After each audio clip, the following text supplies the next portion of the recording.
প্রায় ১৭ বছর পর নির্বাসিত জীবন শেষে দেশে ফিরছেন বিএনপির ভারপ্রাপ্ত চেয়ারম্যান তারেক রহমান। নেতারা মনে করেন নতুন বছরের শুরুতে ফিরতে পারেন তিনি।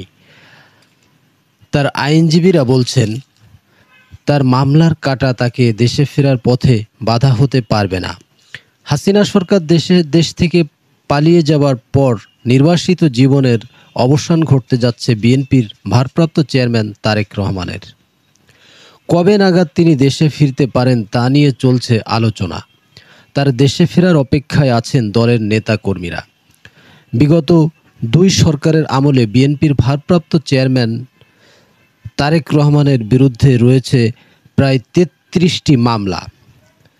১/১১ সরকারের আমলে ১৭টি আর আওয়ামী লীগ সরকারের সময় ১৬টি।